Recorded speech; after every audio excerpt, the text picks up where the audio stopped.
from a galaxy far, far away. And a bookshelf straight out of the 90s. From Thrawn to Dantooine. And everything in between. This is Legends Look Back. Hello, everybody, and welcome to Legends Look Back, proudly part of the Utini Podcast Network. This is a Star Wars books podcast for the people who don't make snowmen. We make snowdas. You know, like a Yoda made out of snow. Where we celebrate the Star Wars EU and expand your universe one episode at a time. I'm your host, Jared Mays, and I'm joined by my legendarily snowy co-hosts, Freddie C. Here I was, furiously reading Destiny's Way. Oof. Yep. Yeah, we're happy to do this. Not yet on Destiny's Way, but we will. We'll get there. We'll get there. It's a long book, guys. It is. It's a long book. It is. Also, life happens. Yes. You have your Kindle. It's got basically like how much time is left in that chapter. There are some lengthy, typically they're about like 30 minutes or less for me, but there was like hour chapters. Yeah, I had one that said an hour, 8 minutes. Yeah. And I was like, whoa, we buckling down. Yeah. Yep. That's a big AKA, chunk of time. a little bit of skimming. You know who never skims, but he does skimmy dip. That's Rick Race. Hey, that's an interesting picture. Skimmy. Yeah, that was weird. Skimmy dip. I like it, though. We by the way have popular demand. We were just having this conversation the other day with the team to get around to that hot tub episode. Many people are asking for the hot tub spectacular. Sounds like a Patreon exclusive if I ever heard one. Where we'll try to get together, do another in-person episode this summer. We were just doing some planning for that, so we'll get around to it. And the trick is going to be, I think the trick is going to be getting Emily in the hot tub. I think she's the most resistant, at least my assessment thus far. I am the weird wears a shirt while swimming guy, so I could be the resistant one. That's honestly probably going to be needed for all of us in order to convince Emily to get in the hot tub with us. But you know who's not in the hot tub? Any of us tonight. No, we are in our podcasting recording booths because it is time for another episode of Legends Look Back. Tonight, we are growing some gray hairs. And that is for the fact that we are celebrating the 20th anniversary of a little movie known as Revenge of the Sith. Wow. Revenge of the Sith, 20 years since the release of Revenge of the Sith. We're walking down memory lane with our wrinkly palpses, and we're going to be getting into all of that. But first, guys, a little segment that we call Thraken's Thrift Store. I have something very fun that I don't think either of you have seen yet. Oh. But what about you? Any collectibles to show off in Thraken's Thrift Store? We talked about our recent acquisitions, the junk and the merch that we've added to our personal collections recently. And we love to hear from our listeners as well. See it in Discord. How about you guys? Yeah. Go ahead, Freddie.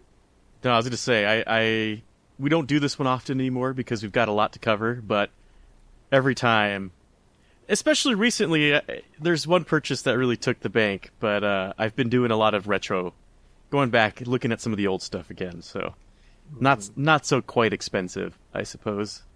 Wait, did you buy the sail barge, Freddie? Oh, no. But I did get the Ghost. The HasLab Ghost. That was... Woof. It's 2 ships in one. It's massive. The box is maybe like 4 by 4 feet. It's Holy a cow. humongous box. Yeah. Oh, man. I've got some videos. I've got some pictures. It's massive. But Freddie, Jared... I'm a little frustrated, man, but the Ghost is not Legends. It is not. It is not. But if there's anything when it comes to collecting... You Star Wars cheating on me? It's the one-offs. The ones that don't happen often. Limited runs. Now you're talking my language. No, those make great collectibles. They really do. Stuff that like your average rando off the street is never going to see in any other person's Star Wars collection. Oh, Freddie's flashing me. He's got something up there at the camera. It's blurred. It's the Dark Empire embossed metal collector cards. So yeah, just got I have more some of of them. those. Yeah. Rick, do you know where I got mine? No. You gave them to me. Oh, that's right. That's funny. They're really cool. Some of my favorite collectibles of kind of my Dark Empire shrine. Describe them to the good folks, Freddie. Yeah, so you basically have... I'm looking at different covers, I believe, of Dark Empire magazines. This is Dark Empire 2, or magazines, comic books. Dark Empire 2. Let's see. Battle on Biss, 4 of 6. 1 of 6. Operation Shadow Hand. And it has like on the front is the cover itself. Ah, man, this is going to be hard. It's the Dave Dorman covers. Yep, Dave Dorman covers. Oh. Funny, I work with a guy named Dave Dorman, but no relation. Let's get him on the podcast. So, what do you think about Crimson Empire? It also has like a bit of history on the back of. It's got a comic book scene. This one has Han. It is 1 of 6. I forgot what those are called. Are those the? Oh yeah, those are the. Oh man, what are they called? The droid brain. The vacuum cleaners. Vacuum cleaners in the back. No, the droid brain. Right. The ships from Dark Empire 2. The World Devastators? That's the other. Well, Oh. they're on there. There's also those ships that are in the beginning of Dark Empire 2. Oh, that's that have- right. They've got like the mechanical. The Cylon voice. ships. Yes. They've got like pilots' souls entombed in them, right? Yeah. Somebody Got is Han out there Solo screaming at us. battling Boba Fett. I don't know if you can see that. Yeah, it's so great where he punches Boba Fett's helmet in the I'm looking face. for naked palps in here. If anybody has one. It's a limited edition. Yeah, those are so great. I love the random 90s collectibles like that. Very cool. Semi-useless in a way, right? Like, what else you can do with them besides show them off? Yeah, that's right. Absolutely. They're like a good little side piece to put next to something bigger. In a show. Side piece Star Wars toys. That's a new subject right there. Yeah. What's your Star Wars side piece? Oh, I'll show you mine if you show me. Okay, never mind. All right, moving on. Rick, what do you have in this segment that we call Thracken's Thrift Store? Because I'm dying to show you mine. Okay, well, I definitely fell off the wagon this time and got some stuff. I don't have any of it with me, so it's really hard to describe and show. I got a Funko, got a couple Black Series figs. I got a 3-pack Phantom Menace that has Qui-Gon, Kenobi, and Maul, and it's so cool. Oh. It's like one of my favorite Black Series right now. I'm sure I've seen a 3-pack. Yeah, it's so. I'll send you a picture. It's really cool. It's the Phantom Menace? Is it Funko or is it Hasbro? No, it's Black Series. I guess that's Hasbro. Is it Hasbro that makes Black Series? Okay, yeah. So they're like the 8-inch, or 10-inch, whatever it is, figs. I guess that's, I don't know, whatever it is. But yeah, they're pretty cool. And then I had a successful half-price books run. No way. It has been ages since I've had a good half-price book. I know, which I go to the mothership, like the flagship in Dallas. That's massive. And You gotta take me there. I tried to go to it, and I ended up at just another random one yeah. off the side of the interstate.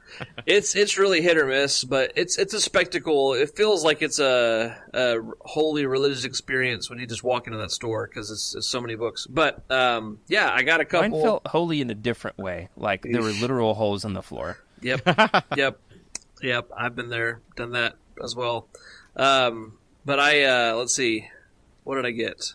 My goal when I'm thrifting is always to find something I haven't seen before, and it's getting pretty. Like that time we found the gigantic Phantom Menace book that you got for cheaper than me for the exact same book because you haggled. I just told a friend that story. I was like, "Yeah, we were at this store where you buy books by the pound. What's it called? Oh, right, books by the pound." They're just in huge crates. Yeah, but like cages, like animals. Like Full of that's books. right. They're in books in inhumane conditions. Anyway, okay. So I I've found definitely been bitten there for sure. I found a couple books I'd not seen before. I've got the 3PO book that is this weird trapezoidal shape, but I also got this Aura Singh book, and like that white space is like where the book actually physically curves. And then there's a Darth Vader book as well that's the same shape. How interesting. And they're Yeah. like behind the scenes, kind of about these characters. And I've seen those. I think they came with figures. I wouldn't be surprised. Originally, Wouldn't be surprised. Writer Wyndham, I think, wrote them, which is great for those reference books. Absolutely. Let's see. Yeah, you have to post some pictures in the Discord. Yep. That's a cool acquisition. I found a lot of Lord of the Rings stuff too that I was really excited about. So I'm Nice. building a little, Nerd. a little Lord of the Rings shelf. It's gonna be nice. Freddie and I took drastically different approaches. He took supportive. I took the lower road. Hey, Alright, so Freddie's what's your dog's name again? There, my nerd. Kyle Katarn. Your other dog. Yeah, Bilbo. It's Mm-hmm. Bilbo. No, Rick is my other dog. After the show, I don't know that I should say it on air. I'll have to tell you what a neighbor of ours thought our dog was named back when we lived in southeast Arkansas. Let's just say this. It rhymes with Bilbo, but it's not Bilbo. We'll just say that much. All right, so Freddie's got trading cards. Rick's got weirdly shaped books. I've got a lightsaber. Oh. Ooh. But not just any lightsaber. This, my friends, is a Lego, life-size almost. It's about 12, 14 inches long. This is Luke Skywalker's Return of the Jedi / Legends lightsaber, but it is entirely made of Legos. Wow. Is that Kenobi's saber? No, it's Luke Skywalker's. It's a similar build. Similar build. Green Okay. saber. This would be the green Oh, blade. got Yeah. it. Okay. Luke Skywalker's lightsaber from Return of the Jedi and Legends, more importantly. Yeah. This for those who are in the know was a package deal. This was like a perk that came with the Jabba's sail barge, $500 Lego set, and it was like a certain number of purchasers also got this little set included with it. Wow. I could not afford Jabba's sail barge, but I really wanted this lightsaber. I like to put lightsabers like on the edges of my Legends bookshelves because you've got the books in the background, and then the lightsabers rest along the front portion of the shelf, and it looks really sleek. I also really enjoy Legos. This is a very different build because it's cylindrical, and also really exclusive. Like it's hard to find.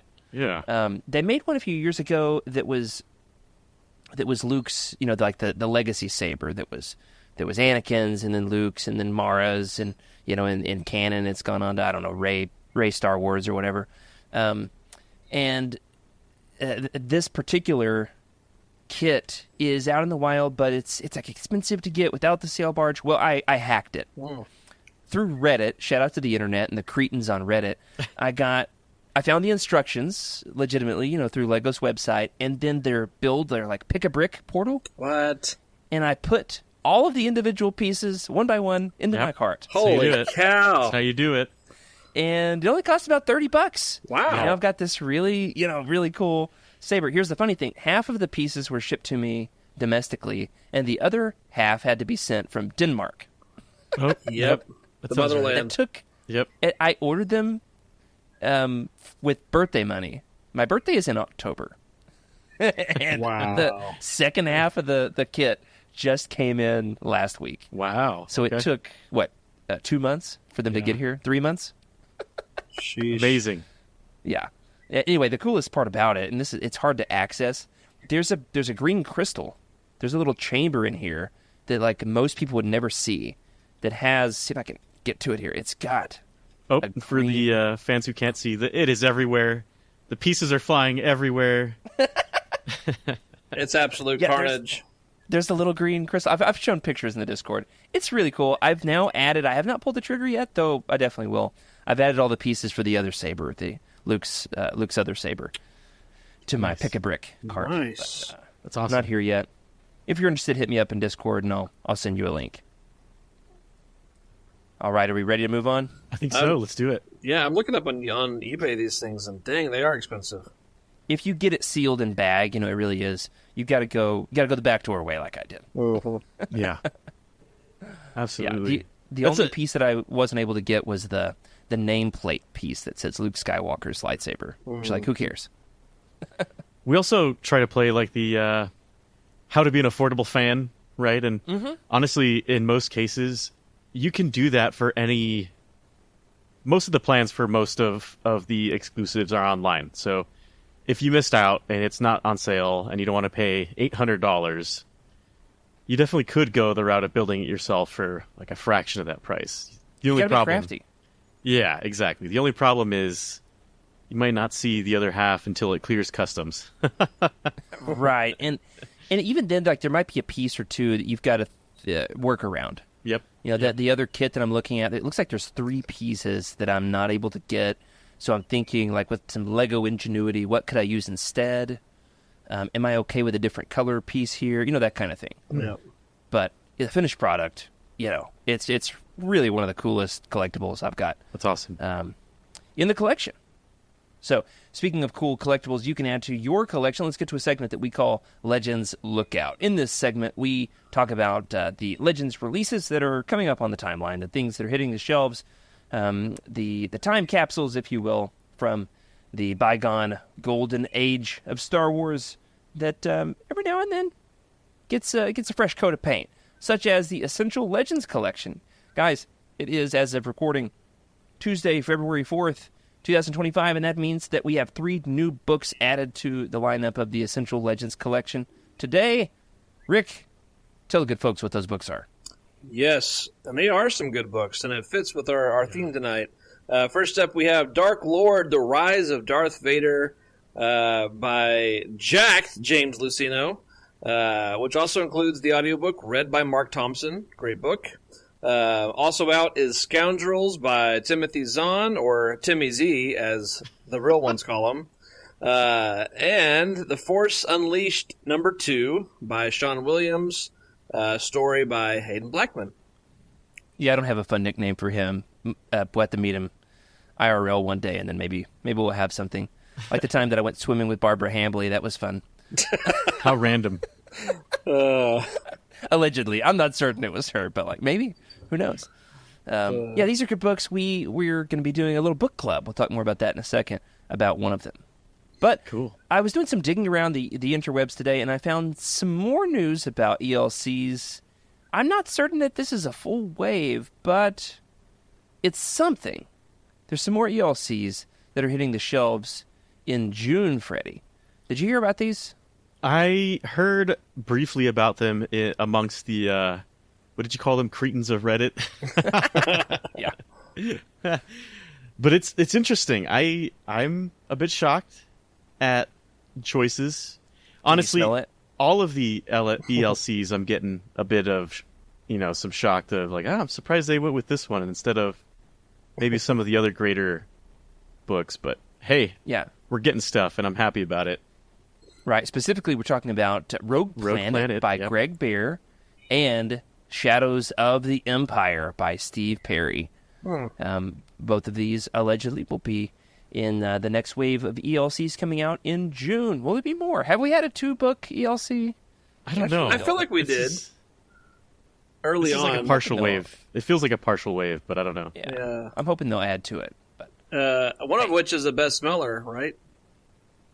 well, we'll see. I don't know if it's going to hit the best smeller Rogue chart Planet, though, this how time interesting to go with Rogue Planet over, I don't know, many of the other books. Yeah, hey, Yeah. Rogue Planet, now that we're doing our new Jedi Order reread, I'd go so far as to say that Rogue Planet is an underrated Legends book. Okay. I had never really heard much of anything about it until I read it for the first time, 7 or 8 years ago. And it really kicked butt. I was surprised at how much I liked it. There was a lot to it that I really enjoyed. I don't think it's necessarily A tier, Yeah. but it surprised me. Definitely enjoyed it. So Rogue Planet, underrated Legends book. Pre-order it now, add it to your cart, and hopefully we'll get a audiobook for that one. That would be. Do we have any covers on those yet? No, not yet, but our Discord will be the place to see them. For sure, those always hit the day that those are leaked onto the interwebs. I wonder if they're ever going to change the label from Essential Legends Collection to just like Just Legends. Legends Collection. Yeah. Yeah, hey, they could just put a gold banner across the top that just says Legends. Yep. That's true. I mean, What's wrong with that? Never been done before. Yeah. Bonus Legends collection. Not essential, but bonus reads, but they're fun. Well, we're going to do something fun with one of these. We're going to do a little book club, and that is reading along little chunks at a time, chatting about them with other Legends fans in our Discord. So the schedule goes as this for Dark Lord, The Rise of Darth Vader. Just got to finish reading Destiny's Way first, but then we'll go to Dark Lord, Rise of Darth Vader. We're going to do a 4-week schedule here, February 3rd through 10th. That's now. We'll be doing chapters 1 through 12. The 11th through 17th, we'll do chapters 13 through 24. The 18th through 24th, we'll do 25 through 40. Dang, there's a lot of chapters in this. And then finally, at the end of the month, February 25th through... This is 29th. Are there 29 days in February this year? Not this year. 28. Hey, we're going to need that extra day squeezed in to finish this book, I'm sure. It's a thick book. Chapters 41 through 54. So we'll share weekly discussion prompts in the coming weeks to guide conversations, and jump in anytime, whether you're keeping pace or catching up later, guys. You going to be playing along a little bit in the book club? I'll probably hop in there and join some of the discussion. I'm not sure that I can fully reread in that time, because, our boy James Lucino, he's totally just really light Just popcorn skip on reading. the details. Yeah, exactly. He's very dense, and so but it's a great book, so I'm excited to revisit it. Yeah. What if I told you that we got a new unabridged audiobook of this one Ooh. by none other than Mark Thompson? The good news, Rick, is our good friends at Penguin Random House Audio comped us a copy Nice. For the podcast. So there's no excuse, my friend. ×3 speed. Here we go. Well, we are going to be getting into our good memories of Revenge of the Sith, as we said. The 20-year anniversary is upon us here in 2025, just like we got Dark Lord, The Rise of Darth Vader in 2005 as well. We also got Revenge of the Sith. So we're going to be breaking that down, talking about all of our memories and how it impacted the Star Wars EU. We'll get to it right after the break. Ba-da-ba-ba-ba. Welcome back. Guys, the year was 2005. We were still watching Rocket Power reruns and playing Tony Hawk Pro Skater. We weren't yet buying movie tickets on our smartphones. In fact, we didn't even know what smartphones were. We waited in line for movie tickets the old-fashioned way, with stoners in the rain. What movie were we there to see? That's right, Star Wars Episode 3, Revenge of the Sith. 2025 is now 20 years since the Skywalker saga as we knew it concluded, and we're here to look back at a more civilized age. Guys, what were your memories of Revenge of the Sith? Can you put yourself back in those soggy shoes of waiting in line in the rain and the old-fashioned way? What were your thoughts, going into the theater for the first time to see a movie that has now become a Star Wars classic? Oh, wow. I remember it like it was yesterday. It was... By this time, the hype of Star Wars was at its peak. Right? Phantom Menace brought a lot of Star Wars fans into the game. Attack of the Clones brought even more. By then, it was well known what was going on. Everybody knew. Prequel fever was at a fever pitch. It was absolutely high. We had a group in high school during this time. I was in high school, where we would go to this mountain with this abandoned mine, and we dubbed it Jedi Mountain, and we would just lightsaber fight throughout the night. Beautiful. And then we would all race back With home. pool noodles? No, with the FX sabers. So great. Yeah. That's great. And so we went to this showing of Revenge of the Sith, and we filled up our whole group filled up the entire theater, minus maybe a few seats here or there, and the crowd was perfect because we all wanted to see the movie, so we weren't too rowdy. Before the movie, when they're like lightsabers, you're gonna have to put them away. We all had them up, waving them around, and That's so great. And of course, when the movie happened, all the moments that were big to all of us. It was insane. Like I don't think I've experienced anything like that. To be honest. Wow, I love that idea of like going with your little Star Wars posse and you guys bringing your lightsabers, and then the movie theater attendants being like, "Turn them off, nerds." Basically, yeah. That's awesome. But we all showed up to the showing that day and bought our tickets. We were all in line just buying our tickets. So it wasn't like pre-orders or anything. It was Right, you're all just hanging out Yeah, for hours. exactly. I mean, it's an all-day affair. Yeah, it was a good time. I love it. How about you, Rick? So my story is almost the opposite, unfortunately. I was 14, 14, I guess, ish, somewhere around there. And so I was in the angsty teenage years where I wasn't ready to be publicly a nerd. And I thought that I wasn't, so I just trying to be cool. So I wasn't, like, even thinking about Star Wars. I loved the first two prequels, but for whatever reason, I just was not super into it. And so I remember going to see the movie, and I saw it with a friend who, like, this is our first time, like, really hanging out outside of like school or whatever realm we knew each other, and It's always an awkward yeah, feeling. and I remember he got like emotional in the movie, and I was not there, but I was like, wow, this is special, even though I wasn't there, wasn't feeling it, and now it's one of my favorite movies. Like it's such a tragedy, and I don't know. I remember the seat I was in. I remember everything about the moment in that movie. But I just was not looking forward to it like I should have been. And that theater is now like a church. Like it's no longer a theater. We had a brand new one built like the year hallowed after. ground. That's right. Hallowed That's ground. right. Hallowed be the Life Church. Man, that's so great. Your stories are so different. Mine is, I guess, more like Rick's, though perhaps a cross of the two. I remember, the prequel fever, as Freddie said, was so high. Obviously, Phantom Menace was something unto itself. Really enjoyed when Attack of the Clones came out. The Lego lead up was great. The Legos for that were just fantastic. I remember trying to get as many of those Attack of the Clones sets I could. I had Lego Magazine coming in. Then, as Revenge of the Sith came around, I like Freddie was not so much you, Rick. I don't know that you ever got there. Trying to be cooler, Sorry, buddy. Hey, remember, this is 8th grade. I peaked in 8th grade, okay? This is my best year.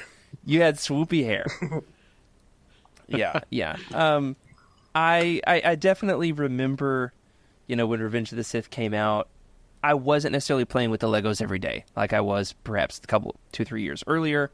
I finally got the saber open. You guys can see my green crystal now. Oh, wow, that's that took nice. me 20 minutes. Nice. Yeah. Jared took it apart, rebuilt it, and there it is. I had to use the Force. The master builder himself. Right. So, when this came out, I think it was a good summer for movies, if I remember correctly. Was this the same summer that the Lord of the Rings? The third one, Revenge of the Two Towers. No, hold on. Return of the King. Return of the King. When that one came out, was that the same summer? 2005. I think it was. I think I spent the whole summer at the movies. Like we were just going in and out and in and out. When did Holes come out? Was that Harry the same Potter? summer? The Goblet of Fire was also during that year. Great. It was a great Chronicles summer of for Narnia. movies. Especially in a small town, like we had the theater. That's really it.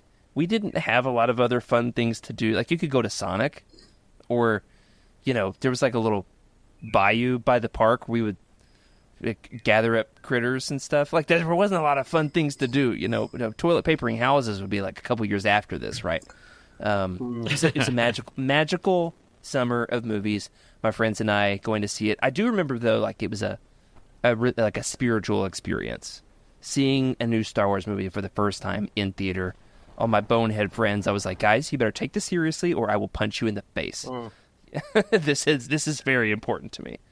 Obviously, the merch was a big part of it too. There was so much advertising, so much merchandise. Guys, do you have a memory of your favorite merch? Jumping a little bit ahead here. Oh, the marketing, the promotion for Revenge of the Sith. This was back when, man, pull out all the stops. Clone Wars helmets at the time were my most favorite. I remember taking those to the theater. It was you throw it on and you have the voice changing buttons. Roger, or I said that for the clones. You know what I'm talking about, right? Like you just put them on and they have like voice changer button and some buttons on the side with emotes. I had one of those. that was pretty dear to me. I still have that. It's crazy how long ago it's been already. 20-some years. Feels like I just got it yesterday. Right. Yeah. Yeah, I got nothing. Only Cool. yeah, like Rick's it was forgotten all of it. The next thing I got was like the following year going to Disney at Star Tours and getting an Ewok keychain. Oh, So- nice. But nothing to do with Revenge of the Sith. So Yeah. All right, I've got a couple in mind. By the way, we found out here it was a great summer of movies. Batman Begins came out that summer. Yeah. Mr. and Mrs. Smith definitely Madagascar. spent. Yeah, I definitely spent a lot of the summer in the movie theater there. So great summer for movies. With the merch as well, I remember Revenge of the Sith had some fun stuff. My little brother was just becoming. He's much younger than I. Just becoming of like a toy playing age. So we got a lot of like the 3 3/4 inch figures. Got a lot of the 3 3/4 inch figures for Revenge of the Sith, and the one that really stands out to me is the Palpatine. Palpatine is red robes. He had removable hands and removable head. clothes. Nope, the clothes stayed on. The clothes were immovable, thankfully, and the head, you could switch it from his senator face to his, mangled. The attempt on my life has left me scarred and deformed. Yeah, like that face. Yes.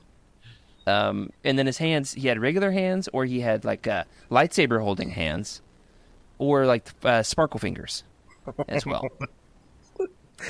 The Force lightning hands. So and then we lost it, and my brother wanted it so we could have a bad guy. So then we bought another one, and then we found the original. So now I consider one his evil clone. As it should be. I'm looking at a lot of the.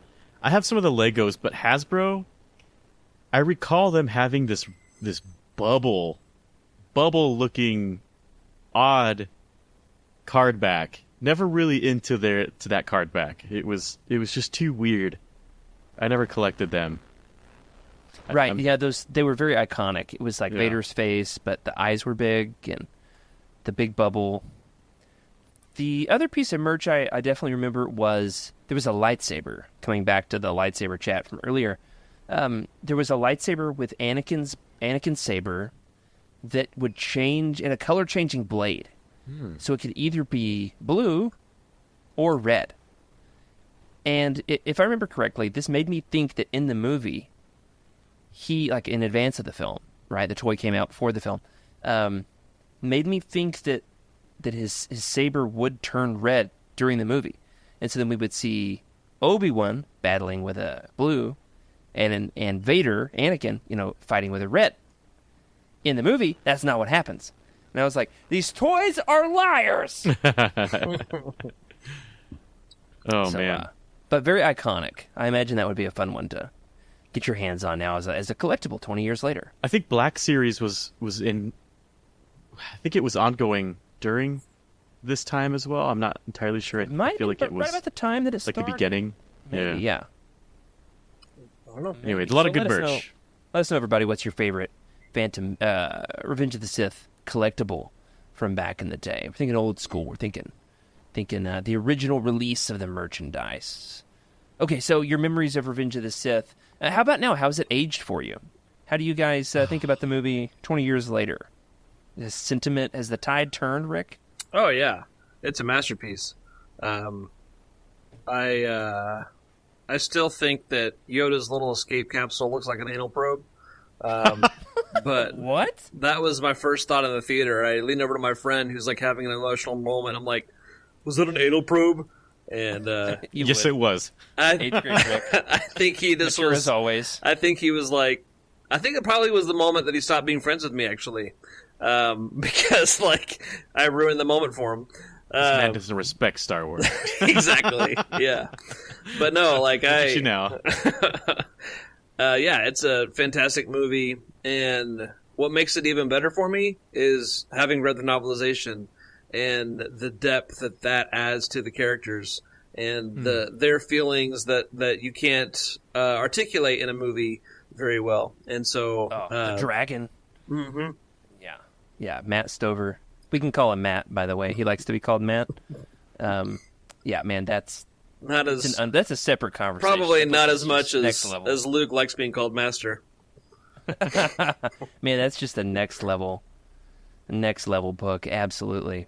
Oh, I just remember how tragic and cinematic the ending is. And you got the twin sons and the babies, and the idea that like hope has been born, but Obi-Wan is devastated. Yeah. Oh, man, for me, it has become quite possibly my favorite Star Wars movie. At least a few years ago, it was. How much of that was because of the prequel memes Reddit group? I don't know, but having seen I saw all 7 films in a marathon in 2015, back to back to back to back to back to back to back to back, and it was Revenge of the Sith was just peak of that movie watching experience because of how Shakespearean it is. George was into the whole silent movie idea, the idea that it was more than the dialogue, but it was the music and the composition of it all, and it really, really did come together. Also, being extremely sleepless for the fact that the marathon started at 3 a.m. What were they thinking? That's so funny. Freddie, how has your sentiment for Revenge of the Sith changed 20 years later? It was always really high. I don't think I understood how good it was until I matured a bit and started to understand more of the storytelling. I loved it then, but I don't think I realized how much I was about to love it going forward. And I think what amped me up so much, what made me so ready to watch Return of the Sith was the Genndy Tartakovsky Clone Wars, which really, in my opinion, filled in a lot of gaps. Yeah, it really primed the pump. It really did, and so my investment in that, my just total fandom, I took it in. When Return of the Sith came out... You've said Return of the Sith twice. I know. You know what? Okay, let me Revenge rewind of it. the Jedi is the title. Yes, Revenge of the Sith. Revenge of the Jedi. When the naming wasn't really dropped yet, and people were like, what's it going to be called? And I was like, it's got to be like the opposite of Return of the Jedi. It's got to be the opposite. And I remember when it name dropped, everyone was like, is that what you thought? And I was like, yeah, it's exactly what I thought. And that was it.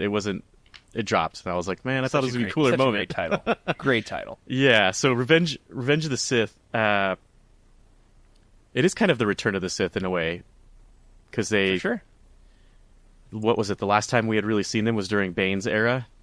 So yeah, and then Palpatine squandered 1,000 years of planning in 19 years of a reign. That's what dictatorships do, anyway. Yeah. Gotta pretend to let people know. Anyway, I'm not gonna get there. How to Start a Dictatorship 101. That'd be a great book. I just read an article. Okay, actually, very, very similar. This is actually a very good seg. I read an article, I think on The Atlantic, of how Hitler dismantled a democracy in 53 days and how he constitutionally dismantled their constitution. And as I was reading that article, I kept repeating the quote, this is how democracy dies, with thunderous applause. And obviously that's a lot of the same tropes that George Lucas was going for with the story of high imperialism and sorrow. This book is true sorrow, all in so many angles. Yep. Especially after knowing what's going to happen, and every time I watch it, my heart just sinks, and it's like, I have to live through this again, just like Winter. She probably has to review all those memories. Oh man! When Anakin Vader storms the temple, and it's the aerial shot, the overhead view, like you're playing like an old school Zelda game, like a 2D top down. Yeah, the top down view of Anakin and the clones marching on the Jedi Temple, the shadows, and the music kicks in. Da da da da da da da da. It's the coolest and yet most heartbreaking moment of the whole saga. And then he's like, "Are you here to rescue us, Master Skywalker?" Ah! And he freaking kills the kids. Man, it is both so cool and so tragic at the same time. Yep. Whew. I think I mentioned There's a this. lot of layers. I mentioned this recently a few months ago, but I am watching the Star Wars movies with my kids, and now that my son's played like the Lego Star Wars Skywalker saga, he understands the plot a little bit better. But that movie wrecked him. Like, he was crying, and I was happy for him, because he was feeling the story. But it also was like, I had to, I don't know, it was a cool parenting experience, I guess. Yeah, you're a bad parent. I haven't let my kids watch that one yet because I think it'll wreck them too bad. Jared, That one's off limits, buddy. You got to be 13. Got to be 13 to watch. Phantom Menace is the only one the little one can watch right now. That's like entry level Star Wars. Yeah, you got to like those pod racers. Jared, Wald and one question Wald for and you. Kitster. There's a big one here that I keep thinking about, and especially as I keep reading some of the stuff that was out before these movies existed. But I remember going back to my books thinking, oh my gosh, what has been changed after the movie? How was that for you, going into this movie, seeing it and thinking, okay, everything I've read before this moment, I need to go see what has changed? Or how was it for you? That's interesting. That was not at all my approach. Honestly, the books were probably the number one thing on my mind going into the movie. My EU fandom was absolutely at its peak. I had read so many of the old school Legends books by this point, and what I'm mostly thinking is this is going to absolutely tear the doors off the hinges with the EU, thinking that now, finally, after this movie is out, authors can play around in the playground in between episodes 3 and 4. Like, we don't have to handle the saga with kid gloves anymore because George is done. And when George finishes telling his story, then the authors can just write some good stories. The stories did open. You're absolutely right. I was just like, when can we finally touch that era in between the trilogies? So I was excited to just get the movie out of the way so that we could read more books. But you had a different approach. That's funny. Yeah. I just remember going to some of my older books, reference books, looking, I was like, well, this is trash. So you went into the movie as the continuity police, and I went into it like a racehorse ready to just get out the gate. I'm just like, give me some more books. Yeah, oh man, that's fantastic. Such different. It's like how Trevor approaches content these days. He's like, oh, that's not correct. That's not accurate. Whereas I get a new book and I'm like, oh, that's fun. Yeah. I mean, that's what Trev does. Yeah. Well, everybody's got their own approach. When you think about how Revenge of the Sith impacted the landscape of the EU, Rick, now that you know as much as you do about Legends, what's your take? What do you think? How did Revenge of the Sith impact the layout of what we now call Legends?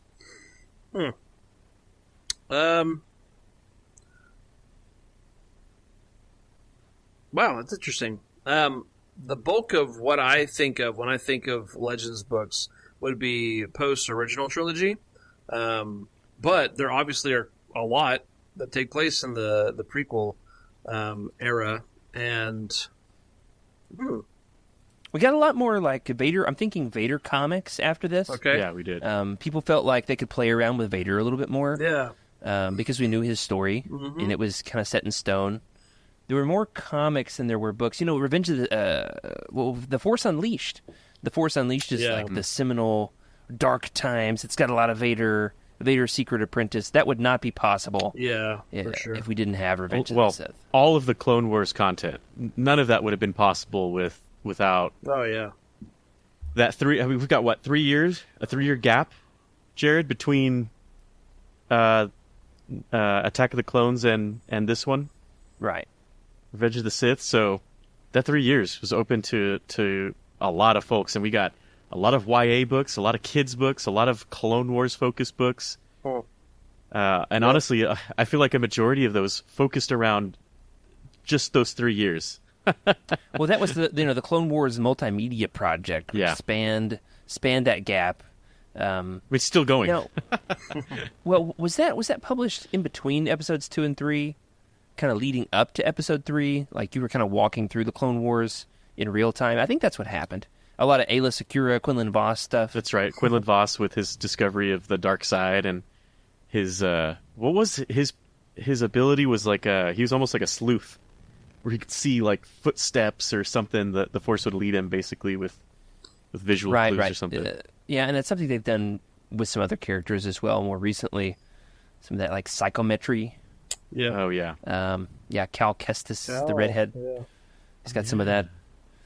I don't know. I played it on PS4, so most of my game was just lagging the whole time. So I'm not sure I got the most accurate representation, but it really did make a big impact, big splash on the saga. And interested to hear what listeners think.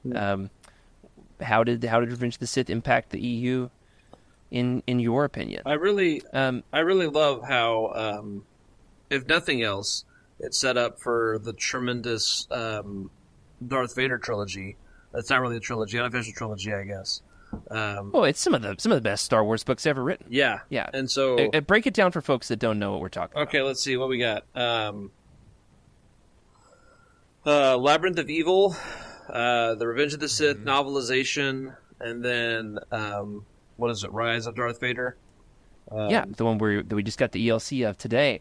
This is Yep. it's like the unofficial official trilogy because it wasn't originally published as a trilogy, but then retroactively it was Yep. as a paperback. Oh, okay. It's kind of one of the funnier publishing things that the higher ups in Star Wars books have ever done. I think is to retroactively say, yeah, it can be a trilogy if we want it to be.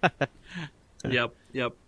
So yeah, great set of books, and those pair really, really well with the movie. I mean, obviously novelization is Yeah. there, but Labyrinth of Evil and Rise of Darth Vader, both of them, it just flows very well, and some really, really cool story moments. I don't think it would have been content we would have had if it weren't for the movie, obviously. But like just two amazing books, 3 amazing books, I guess. No, 2. I guess 3 because you could talk about the actual novelization of the movie. Yeah. 3 books added to the Legends compendium. And that's not even including the reference guides. So many great Yeah. reference guides as well for Revenge of the Sith. Back when Star Wars properties actually got appropriate reference guides, now they're just skimping on all these things. You don't get proper reference guides like we used to. But I will give one more EU plug related to Revenge of the Sith, and that is some of the Jude Watson series. 2 in particular that kind of bookend Revenge of the Sith. One is the Jedi Quest series. So this is 10 books about the relationship between Anakin and Obi-Wan, while Obi-Wan is training Anakin in between episodes 2 and 3. So that really kind of paves the way, sets the stage for their relationship, for the heartbreak that you get in Revenge of the Sith. And I think actually spending 10 books with those characters, learning how they play off each other and have to expand their relationship, it really, I think, does a lot for that master-apprentice relationship. It's in between episodes 1 and 2, I believe. But still sets the stage for the Anakin Obi-Wan thing. And then after Revenge of the Sith is the Last of the Jedi series. Last of the Jedi, extremely underrated Legends books. You got Obi-Wan in a couple, but not many. And it's about like this little squad, including Dexter Jetster. Oh, Hilariously Dexter. enough, Yeah. he's in those. He's running basically like a mafia secret rebellion cell out of the back of his diner in the underlevels of Coruscant. I think he's got like a new place by that point, but he's no longer in the 50s cafe.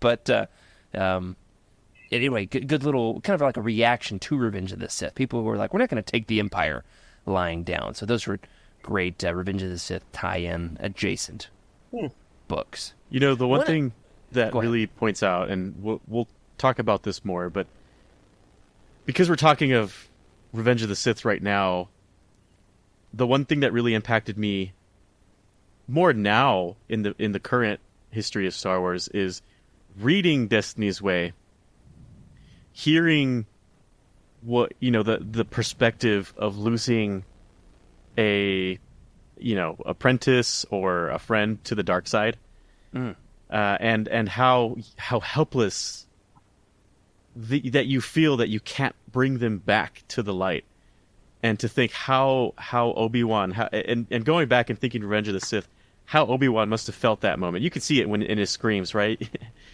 You're supposed to be the chosen one. Like that. You're my brother, Anakin. It's like true grief, true just helplessness. Like he can't do anything. He's trying so hard to remind him, like, do you remember who you are? And it doesn't help. He gets sucked in. And yeah, anyway, still getting affected by the dang movie. I love that connection to the Legends books we've been reading recently, because there's kind of like the ripple effects, right? There's the echoes. Star Wars, this mythological kind of Shakespearean saga, echoes throughout the timeline. Love it. You know, guys, before we wrap up, there's one character that's introduced in Revenge of the Sith that has a particularly interesting Legends history, and that's General Grievous. What did you first think of General Grievous when you saw him in the theater back in 2005? Your initial reaction to this four-armed cyborg.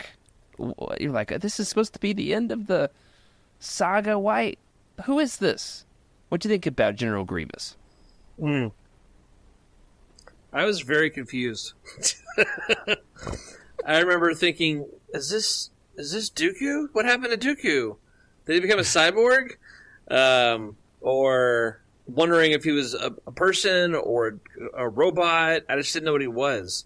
And I was very confused. And so his death meant nothing because it just was like a filler bad guy. I thought it was great. See, when we finally got to come back around to it. Clone Wars, the TV show, fleshes him out a lot. Oh yeah, it kind of fills in the gaps and it makes more sense. But in hindsight, yeah, there was a little bit of shock factor in 2005. Mm-hmm. It always upsets me when you really needed to watch the Gendy series. I feel like to have a true understanding of Revenge of the Sith, like I'm about to say Return of the Jedi. Revenge So of the you weren't Sith. shocked by Grievous? Not even a little bit. I already knew who Grievous was. I knew how dangerous he was. I saw how many Jedi he killed in the cartoon. I saw how Mace Windu went square toe to toe with Grievous, and he squeezed Grievous. He squeezed his basically his robot corpse together to make him start wheezing the way he started wheezing. Like that's why he's wheezing. Right.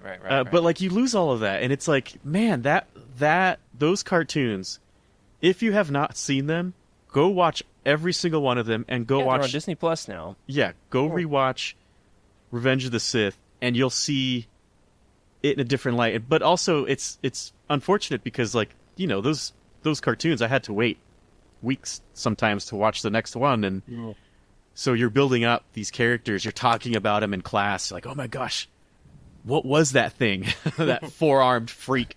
All I can think about is Kit Fisto smiling and swimming.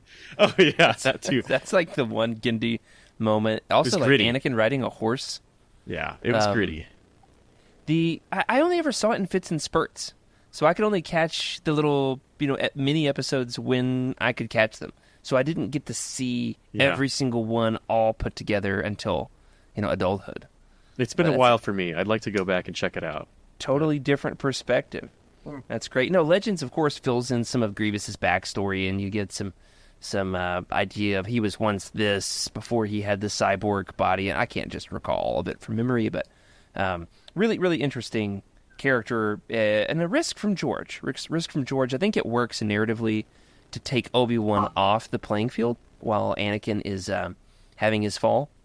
You get Obi-Wan elsewhere doing his duty. Riding on a big feathered lizard.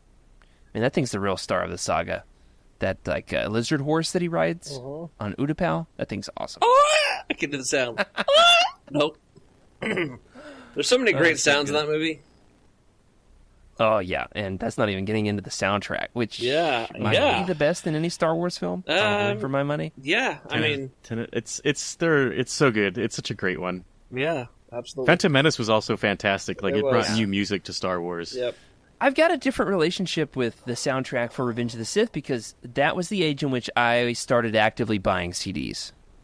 Like, I'm going to the store with some lawn mowing money, a little bit of birthday money here and there, and I'm purchasing CDs with my own taste, my own free will, as opposed to before that, like the movies. The music was, where was I getting it from? Like PlayStation games? Yep. I think that's where I got the soundtrack for for episode 1. LimeWire. From the audio dramas. Yeah, so Revenge of the Sith, I had the actual CD. I remember burning it for my music teacher, my band director at middle school. She went to church with me. I mowed her lawn. We were, our families were close and stuff. I was like, hey, I got this classical music. You want some? That's so funny. Trying to get some bonus points. Yeah, Freddie, you got a little bit of info here on Grievous. What's the Legends backstory on Grievous here?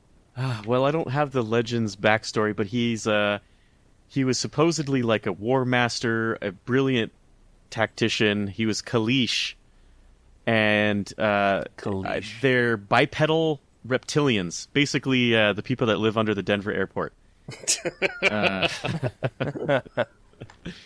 And because of his, I guess, obsession with war, continued to modify his body to just become like the ultimate weapon, which he was. Grievous's backstory for me is like the epitome of the literal word legend. Kind of like Revan last week, Freddie. Oh yeah, is like, what exactly happened to make him the way that he is? Well, it's almost like you've got, some versions of the story say this. That's so true. Other versions are this. Like, we don't necessarily have a real codified version of why Grievous is the way that he is, but we've got some, there's some rumors floating around. He is the epitome of a legend. I think this is a good candidate for the Mythos collection for Sideshow, if they really wanted to go that path. Oh, man. Oh, the Kalish Grievous? Yeah.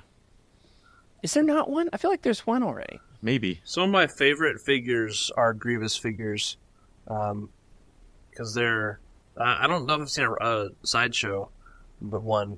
but just Yeah, I think they had one at the celebration we were at, Freddie. I think you're right. Yeah, it's starting to ring a bell. The longer we talk about it, the more I feel like I've had this conversation. The more the money leaves my wallet. Yeah. Yeah. A friend of mine is a big Grievous fan, collects a lot of Grievous memorabilia, so I have to send in the link to that one. Well, guys, we've spent 1 hour remembering the last 20 years of Revenge of the Sith. Any last thoughts, closing comments here on wishing a happy birthday to Revenge of the Sith? One more year and it can drive? No, it can drink. Yeah. It can drink and drive, I guess, but no, don't do that. Don't do that. Do you know if that's possibly one of the things they're celebrating this celebration? Oh, yeah, rub Possibly. it in our faces, Freddie, that you're going to celebration and we're not. Brushing up in Japanese, it's tough. Kazumamashite. Yeah. Listen, you're going to have a great time. You're going to take lots of photos for us. There's going to be no Legends content because it's disappearing. He's gonna. Rick and I will be at home watching the live stream. Just waiting to see what hot tub adventures Freddie has with Legends. It's going to be what is the it's gonna be onsen? Freddie and Onsen. Dave Filoni and Tamura Morrison in the hot tub. We're going to be in the recording a podcast. hot spring, Japanese hot springs with the monkeys crawling on our heads. Oh man, I want to see a Photoshop of that. We'll So see. bad. We might do some live streams. It'll be in the wee hours of the U.S. time zones, but might be worth it for some folks who, maybe in the Discord, just sending videos, updates, That's right. any random interviews. We'll see what we can I'll get. stay up for you and you alone, Freddie. Well, this has been fun. It's been good to walk down memory lane together. That will do it for this episode of Legends Look Back. If you're looking for other podcasts to expand your fandom, be sure to check out the rest of our lineup in the Utini Network while you pass the time between now and Star Wars Celebration. Whether or not you're going, you can be listening to The Cosmic Force, The Star Wars Archives, The Utini Show, The Utini Canon Book Club, if you have to, I guess, or our sister show, Retro Roundhouse. Yeah, absolutely. And thank you to the proud members of the United. A special thank you, especially to Brian Dooley, Carl Sander, Anthony Shulo, and Michael Fry on our High Council. Your amazing support is why we do this. If you'd like to join our amazing community or want to chat with some really like-minded people who are just talking day and night about Legends, everything in between, there's canon stuff, I suppose, if you're really into that, visit utini.com/community. Indeed, and if you want your thoughts read on the show, feel free to email us at legendslookback@utini.com. We're also on X at legendslookback. Let's keep the party going and hop on over in the United Discord, where we are continuing the conversation with other Utinians about this week's episode in the Is it hashtags Legends Look Back or with a dash between Legends Look Back channel? Thanks for over-explaining it. All right, that's it for us. Keep exploring, keep sharing, and let's keep on expanding the universe together. May the Force be with you. This is a Utini broadcast.